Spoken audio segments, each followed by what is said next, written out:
राजधानी दिल्ली में लॉकडाउन लगेगा या नहीं, ये एक सबकी चिंता का विषय बन चुका है।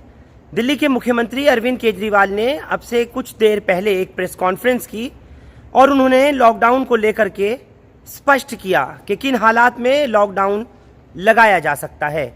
कुल मिलाकर के उन्होंने कहा कि आज रविवार को दिल्ली में 10,800 के आसपास केसेस दर्ज हुए हैं, जो कि अब तक का दिल्ली की अगर बात करें स्टेट का तो सबसे बड़ा आंकड़ा है एक दिन में ऐसे कोविड के केसेस आने का। वहीं दूसरी तरफ देश भर से 1,47,900 कुछ केसेस यानी तकरीबन 1.5 लाख के आसपास केस दर्ज किए गए हैं 24 घंटे के दरमियान। ऐसे में अरविंद केजरीवाल ने स्पष्ट किया कि अगर दिल्ली में लॉकडाउन लगता है तो उसकी वजह सिर्फ और सिर्फ अस्पतालों में बेड्स की और आईसीयू में वेंटिलेटर्स की कमी हो सकती है। उन्होंने कहा कि मैं खुद भी नहीं चाहता और ना ही मैं इस बात के पक्ष में हूं कि दिल्ली में लॉकडाउन लगे, लेकिन अगर हालात इसी तरह से रहे और कोविड के केसेस यूं ही बढ़ते रहे तो हमें मजबूरन दिल्ली में पूर्ण रूप से लॉकडाउन करना पड़ेगा। अब सवाल यह है कि अगर दिल्ली में पूरी तरह लॉकडाउन लग जाएगा तो क्या लोग इतने सक्षम हैं कि वो कुछ हफ्ते तक या कुछ महीनों तक पेट भर सकते हैं, खा सकते हैं, उनके पास इतना इंतजाम है, या फिर सरकार के पास इतना अरेंजमेंट रहेगा कि बीमारी से बचने के लिए और इसकी रोकथाम के लिए अगर लॉकडाउन लगाया जाता है पूरी तरह से तो क्या लोगों का पेट सरकार भरवा सकती है? ये एक बड़ा सवाल है। अरविंद केजरीवाल ने क्या कुछ कहा अपने डिजिटल प्रेस कॉन्फ्रेंस में, चाहूंगा कि एक बार अगर आपने अब तक नहीं सुना तो जरूर सुनिए। क्या कह रहे हैं केजरीवाल लॉकडाउन को लेकर, सुनते हैं। आपको सबको नमस्कार। पूरे देश भर में कोरोना बहुत तेज़ी से बढ़ रहा है। दिल्ली में भी पिछले कुछ दिनों से, पिछले 10 से 15 दिन में इतनी तेज़ी से कोरोना बढ़ा है। दिल्ली में ये चौथी वेव है। इसके पहले 3 वेव्स दिल्ली के अंदर आ चुकी है और हम सब दिल्ली वासियों ने मिलके उसका बड़े अच्छे से मुकाबला किया और वो ठीक हो गया। अब ये चौथी वेव आई है जो बेहद खतरनाक है, बहुत तेज़ी से बढ़ रहा है। इतना तेज़ी से बढ़ रहा है कि बहुत सारे लोगों की समझ के बाहर है। जैसे कुछ दिन पहले तक, मिड मार्च तक लगभग 200 से भी कम केस प्रतिदिन आने चालू हो गए थे, इतना कम हो गया था। और कल के 24 घंटे की जो रिपोर्ट अभी थोड़ी देर में आज शाम तक पब्लिश होगी, दिल्ली में 10,732 केस पिछले 24 घंटे में आए हैं। 10,732 केस पिछले 24 घंटे में। उसके पिछले 24 घंटे में 7,900 केस आए थे। उसके पिछले 24 घंटे में 8,521 केस आए थे। मतलब आप देखिए कि पिछले 3 दिन के अंदर ही कितनी तेजी से बढ़े हैं। पहले 2 दिन लगभग 8 साढ़े 8 हज़ार केस थे और कल 24 घंटे में 10,732 केसेस आए।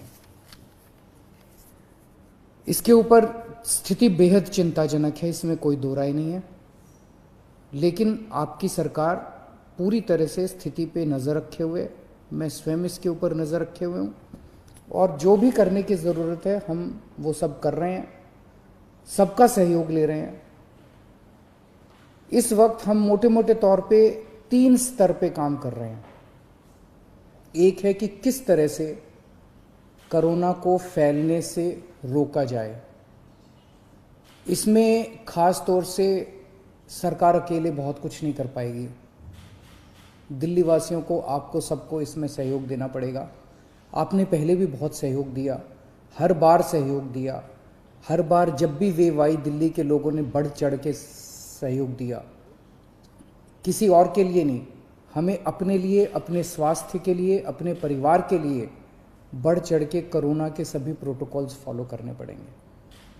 अपनी सेहत अपने हाथ है। अगर हम, अपनी सुरक्षा अपने हाथ है। जो 3 चीज़ें बार बार बोलते हैं, मास्क पहन के रखिए, सोशल डिस्टेंसिंग कीजिए और बार बार हाथ धोते रहिए। इसमें एक चीज़ और ऐड कर लो कि घर से तभी बाहर निकलेंगे जब बहुत ज़रूरी होगा। कुछ दिन की बात है, मुझे पूरी उम्मीद है जैसे पिछली 3 वेव चली गई, वैसे ये चौथी वेव भी चली जाएगी। तो अभी फ़िलहाल ज़्यादा से ज़्यादा कोशिश करें कि घर पे ही रहें, घर से बाहर तभी निकलें जब बहुत ज़रूरी हो। हम लॉकडाउन नहीं लगाना चाहते, लेकिन कल सरकार को मजबूरीवश कुछ रिस्ट्रिक्शंस के ऑर्डर किए गए हैं। जैसे बसों में अब 50% लोग बैठ सकेंगे, मेट्रो में 50% की ऑक्यूपेंसी हो सकती है, बार्स रेस्टोरेंट्स के अंदर 50% की होगी। इस तरह से कुछ कई सारे रिस्ट्रिक्शंस कल लगाए गए हैं, आप ही के लिए लगाए गए हैं, आप ही की सेहत के लिए, आपकी सुरक्षा के लिए लगाए गए हैं। आपसे अपील है कि उनको सबको अच्छे से फॉलो करें। तो एक तरफ हम कोरोना को रोकने की कोशिश, स्प्रेड को रोकने की कोशिश कर रहे हैं, दूसरी तरफ इतनी तेजी से जब कोरोना के मरीज बढ़ रहे हैं, किसी को कोरोना होता है तो वो फिर या तो होम आइसोलेशन में जाता है और या फिर अस्पताल की तरफ जाता है। हम चाहते हैं, पूरी कोशिश कर रहे हैं और पूरा इंतजाम किया है कि जब कोई अस्पताल में जाए, उसे अस्पताल की ज़रूरत पड़े, इलाज की ज़रूरत पड़े, तो उसे दिल्ली के लोगों को बेस्ट से बेस्ट इलाज मिलना चाहिए। किसी तरह की बेड की कमी नहीं होनी चाहिए, ऑक्सीजन की कमी नहीं होनी चाहिए, वेंटिलेटर की कमी नहीं होनी चाहिए। उसका सारा इंतजाम हम लोग कर रहे हैं। नवंबर के महीने में हम एक पीक देख चुके हैं। नवंबर के महीने में जो पीक आई थी वो 8,500 केसेस की थी। आज हम ऑलरेडी 10,700 केसेस क्रॉस कर चुके हैं। तो ये नवंबर से भी ज़्यादा खतरनाक इस वक्त की पीक है।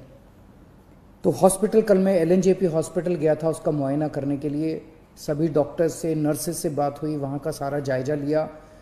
मैं पूरे दिल्ली वासियों की तरफ से अपने डॉक्टर्स को, नर्सेज को, पैरामेडिक स्टाफ को, सबको हाथ जोड़ के सैल्यूट करना चाहता हूँ, धन्यवाद देना चाहता हूँ कि पिछले 1 साल से लगे हुए हैं वो लोग।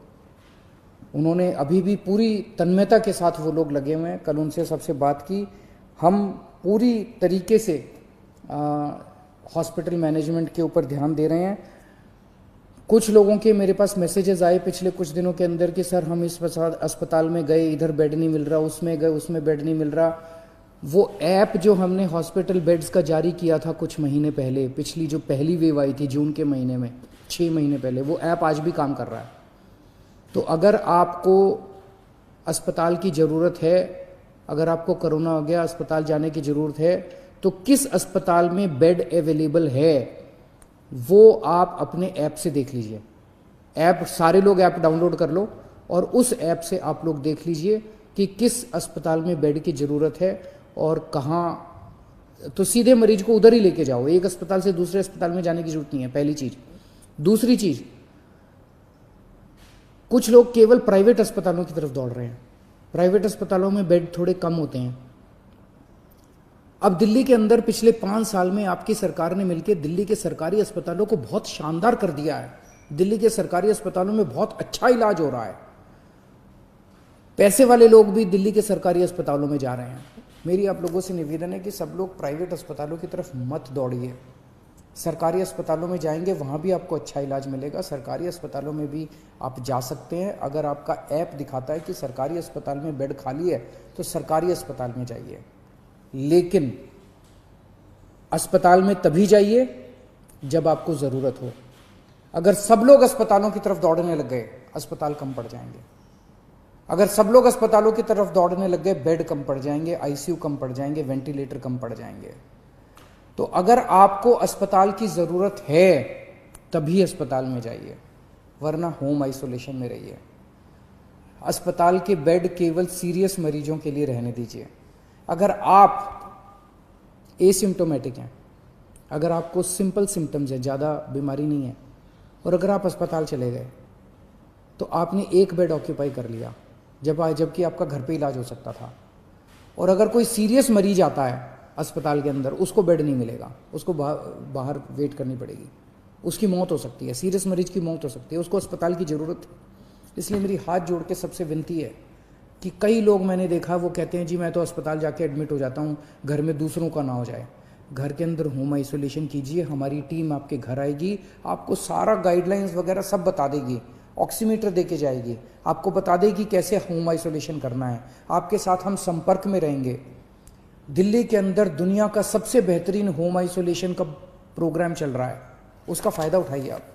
तो इसमें आप सब लोगों की मेरे को सहयोग की ज़रूरत है कि जब तक अस्पताल में जाने की ज़रूरत ना हो, अस्पताल मत जाइए। अस्पताल के बेड सीरियस मरीजों के लिए खाली रखिए। ये सबसे ज़रूरी है इस टाइम अपने को। हॉस्पिटल मैनेजमेंट सबसे ज़रूरी है। दुनिया भर के अंदर मैंने देखा है किस तरह से अस्पताल कम पड़ जाते हैं। इतनी तेज़ी से फैलने वाली बीमारी है कि अस्पताल अगर कम पड़ गए तो फिर बड़ी दिक्कत हो जाएगी। मैंने पहले भी कहा था लॉकडाउन के लिए कि लॉकडाउन के पक्ष में मैं नहीं हूँ। मुझे लगता है कि लॉकडाउन कोरोना से जूझने का समाधान नहीं है। लॉकडाउन किसी भी सरकार को तब लगाना चाहिए जब उसकी अस्पतालों की व्यवस्था कोलैप्स कर जाए और उसको ज़रूरत हो कि लॉकडाउन से कोरोना की गति धीमी हो जाती है। अभी अस्पताल की व्यवस्था हमारे कंट्रोल में है। आपका सहयोग चाहिए। अगर आपका सहयोग मिलता रहा और अस्पताल की व्यवस्था काबू में रही, हमें दिल्ली में लॉकडाउन लगाने की ज़रूरत नहीं पड़ेगी। लेकिन अगर अस्पतालों के अंदर बेड्स की कमी होने लगी और अगर अस्पतालों के अंदर बेड्स नहीं मिलने लगे तो कहीं ऐसा ना हो कि दिल्ली में लॉकडाउन लगाना पड़े। हम दिल्ली में लॉकडाउन लगाना नहीं चाहते, आपका सहयोग चाहिए। और तीसरी चीज़, एक हम कर रहे हैं कि स्प्रेड नहीं होना चाहिए, दूसरा हॉस्पिटल मैनेजमेंट और तीसरा वैक्सीनेशन। आज एक बहुत अजीब विरोधाभास है। कोरोना की दवाई आ गई है, वैक्सीन आ गया है और उसके बावजूद कोरोना इतनी तेजी से फैल रहा है। हमें कोरोना को हराने के लिए कोरोना से ज़्यादा स्पीड पे वैक्सीनेशन करना चाहिए था। जिस तेजी से कोरोना फैल रहा है उससे ज़्यादा बड़ी स्पीड से अगर हम वैक्सीनेशन कर देते, हम कोरोना को काबू कर सकते थे। हमारी कोरोना की गति बहुत धीमी है। मैंने केंद्र सरकार से कई बार हाथ जोड़ के निवेदन किया है, केंद्र सरकार को चिट्ठी भी लिखी है, प्रधानमंत्री जी को भी चिट्ठी लिखी है कि ये जितने रिस्ट्रिक्शन लगा रखे हैं वैक्सीनेशन के ऊपर, सब रिस्ट्रिक्शन हटा दीजिए। अभी तो ऐसी ज़रूरत है कि सरकार, हमारी सरकार तैयार है, दिल्ली सरकार तैयार है। हम घर घर जाके कोरोना की वैक्सीन लगाने को तैयार हैं। हमारे स्टाफ जो है वो घर घर जाके वैक्सीनेशन लगाने को तैयार है। 2 महीने 3 महीने के अंदर, मैं अभी मुख्यमंत्रियों की जब बैठक हुई उसमें और भी 2-3 मुख्यमंत्रियों ने कहा कि हम 3 महीने के अंदर पूरे अपने राज्य को कोरोना की वैक्सीन लगा देंगे। आप ये रिस्ट्रिक्शंस हटा दीजिए, 45 साल से ऊपर वालों को लगेगी। दिल्ली के अंदर जो मेरा डेटा है वो ये दिखाता है कि 65% मरीज दिल्ली के अंदर जो अब कोरोना के आ रहे हैं वो 35 साल से कम उम्र के हैं। तो अगर 65% मरीज 35 साल से कम उम्र के हैं तो कोरोना रुकेगा कैसे? कोरोना की साइकिल कैसे टूटेगी? वो तो तभी टूटेगी ना जब वैक्सीनेशन लगेगा। तो मेरी केंद्र सरकार से निवेदन है, केंद्र सरकार ने बहुत रिस्ट्रिक्शन लगा रखे हैं कि सेंटर नहीं खोल सकते, ज़्यादा सेंटर नहीं खोल सकते, इस उम्र से कम लोगों को नहीं दे सकते। अभी तो हमें लार्ज स्केल के ऊपर, युद्ध स्तर के ऊपर सारी मशीनरी हमें वैक्सीनेशन के ऊपर लगा देनी चाहिए। इससे बड़ा विरोधाभास क्या हो सकता है कि हमारी वैक्सीन आ गई और उसके बावजूद हम कोरोना से लड़ रहे हैं, कोरोना इतना तेजी से फैल रहा है। तो अगर हम कोरोना की वैक्सीनेशन बहुत तेज कर दें तो ये इसका एक समाधान हो सकता है। कुछ लोगों के मन में, जैसे अभी पूरे देश भर से रिपोर्ट आई, एक अस्पताल में 37 डॉक्टर्स जिन लोगों को वैक्सीन लगी थी, दोनों डोज लगी थी, उनको भी कोरोना हो गया। एक और उत्तर प्रदेश से एक अस्पताल से रिपोर्ट आई, एक महाराष्ट्र से एक अस्पताल से, कि कई सारे ऐसे लोग हैं जहाँ पे जिन लोगों ने दोनों डोज ले ली उसके बावजूद भी कोरोना हो रहा है। तो लोग पूछ रहे हैं कि यार ये वैक्सीन लगाने से कोई फ़ायदा है? तो मैंने कई एक्सपर्ट से बात की, कई डॉक्टर से बात की, उन सब का ये कहना है कि वैक्सीन लगाने से आपको सीरियस बीमारी नहीं होती। कोरोना दोबारा हो सकता है, वैक्सीन लगाने के बावजूद भी आपको मास्क पहनना चाहिए, सारी प्रिकॉशन लेनी चाहिए, लेकिन कोरोना फिर भी हो सकता है, लेकिन वो कोरोना सीरियस नहीं होगा, आपकी डेथ नहीं होगी, आपको हो सकता है आईसीयू में जाने की जरूरत ना पड़े, कोरोना की सीरियसनेस काफ़ी कम हो जाएगी। इसीलिए वैक्सीन का फ़ायदा है। तो जो लोग आज, केंद्र सरकार जब भी इसको खोलेगी रिस्ट्रिक्शंस को, बहुत अच्छी बात होगी, लेकिन जो लोग आज एलिजिबल हैं, 45 साल से ऊपर की उम्र के हैं, वो तो कम से कम सारे तुरंत जाके कोरोना की वैक्सीन लगवा लीजिए, अपनी सेफ्टी के लिए, अपने परिवार की सेफ्टी के लिए। हमने टेस्ट्स दिल्ली में बहुत ज़्यादा बढ़ा दिए हैं। पिछले कुछ दिनों पहले तक 80-85 हज़ार टेस्ट डेली हो रहे थे और पिछले कुछ दिनों से 1,10,000 टेस्ट डेली हो रहे हैं। रात दिन पूरा स्टाफ, पूरे ऑफिसर्स काम करने में लगे हुए हैं और आपकी सेहत के लिए जो भी ज़रूरत पड़ेगी हम सभी करेंगे। मेरी सभी पॉलिटिकल पार्टीज से निवेदन है, अपील है, आइए सब मिलके काम करते हैं। ये वक्त राजनीति करने का नहीं है, ये वक्त एक दूसरे के ऊपर फिंगर पॉइंटिंग का नहीं है, ये वक्त एक दूसरे के ऊपर छीटाकशी करने का नहीं है। बाद में कर लेंगे राजनीति। सब मिलके अभी तो अब दिल्ली वासियों की सेवा करते हैं। और मैं सभी लोगों से अपील करता हूँ, पिछली बार आप सबने सहयोग किया था, हम केंद्र सरकार से पूरा सहयोग ले रहे हैं। मैं सभी डॉक्टर्स से अपील करता हूँ, सभी डॉक्टर्स की एनजीओ से अपील करता हूँ, सभी धार्मिक संस्थानों से मैं हाथ जोड़ के अपील करता हूँ, सभी सामाजिक संस्थानों से, एनजीओ से अपील करता हूँ कि ये चौथी वेव बेहद खतरनाक है इंसानियत के लिए। हम सब लोग फिर से एक साथ वापस एक साथ जुड़ें और इस चौथी वेव का सामना करें। कुछ लोग कहते हैं, जब मैं उनको कहता हूँ कि मास्क क्यों नहीं पहना हुआ, कहते हैं सर 1 साल हो गया, अब थक गए हैं। अब ये सोचो, वो डॉक्टर जो 1 साल से और नर्स और जो पैरामेडिक स्टाफ 1 साल से अस्पताल के अंदर रात दिन 24 घंटे आपका इलाज कर रहा है, वो नहीं थका? वो तो आपसे ज़्यादा थक गया है। अगर वो 24 घंटे पिछले 1 साल से काम कर सकता है, अपनी ज़िंदगी दांव पे लगा के कर सकता है, तो आप कम से कम मास्क तो पहन ही सकते हैं। और ये थकने से तो आप ही की ज़िंदगी खतरे में पड़ती है। ये थकना अलाउड नहीं है अपने लिए। तो मैं फिर से आप सबसे यही अपील करूंगा कि बड़ा कठिन दौर है और सब लोग, मैं समझता हूँ कुछ दिन की बात है, कुछ दिन के अंदर जैसे पिछले 3 पीक दिल्ली वासियों ने जम के इसको ठीक किया था, इस बार भी सब मिलके चौथी पीक का मुकाबला करेंगे। बहुत बहुत शुक्रिया। तो सुना आपने, मुख्यमंत्री ने साफ तौर पर कह दिया कि अगर दिल्ली में बेड्स की कमी होती है, और उन्होंने सिम्टोमेटिक और एसिम्टोमेटिक पेशेंट्स के भी मुतालिक डिफरेंशिएशन किया। साथ ही उन्होंने कहा कि वो मरीज कि जिनको अस्पताल की वाकई बहुत सख्त ज़रूरत नहीं है, वो लोग हॉस्पिटल्स नहीं जाएं। उन्होंने कहा कि इससे जो बोझ है वो हॉस्पिटल पे बढ़ता है, और फिर जो बहुत ज़रूरतमंद पेशेंट है कि जिसको आईसीयू चाहिए या बेड चाहिए, वो उसकी अवेलेबिलिटी उसके लिए नहीं रह पाती, और जो कम ज़रूरी है जिसके लिए, वो उस पेशेंट के बेड पर होने की वजह से वो ऑक्यूपाई हो जाता है। और ऐसा कोई क्राइसिस दिल्ली में ना मचे आने वाले दिनों में, इसलिए उन्होंने कहा कि आप लोग अपना घर पर ही रह करके इलाज कर सकते हैं, और जो दिल्ली सरकार की तरफ से बनाई गई टीमें हैं वो आपसे आकर के कोऑर्डिनेट करेंगी और इस पूरे मामले में आपकी मदद करेंगी। कुल मिलाकर के दिल्ली में फिलहाल तो अभी लॉकडाउन नहीं लग रहा, ये तो स्पष्ट हो गया, लेकिन कब लग जाए इसको भी नहीं कहा जा सकता, और कब स्थिति मजीद खराब हो जाए ये भी नहीं कहा जा सकता। ज़रूरत है एहतियात बरतने की, मोहतात रहने की। आप लोग हमारे साथ इस खास पेशकश में जुड़े, आपका बहुत बहुत शुक्रिया। हिंदुस्तान लाइव फरहान याहिया आप लोग यूट्यूब पर सब्सक्राइब कर सकते हैं और क्लिक कर सकते हैं बेल आइकन हमारी खबर की पहली नोटिफिकेशन के लिए। फेसबुक पर हमारा page Hindustan live Farhan Yahiya follow और लाइक कर सकते हैं। शुक्रिया साथ जुड़ने के लिए। Thank you for now.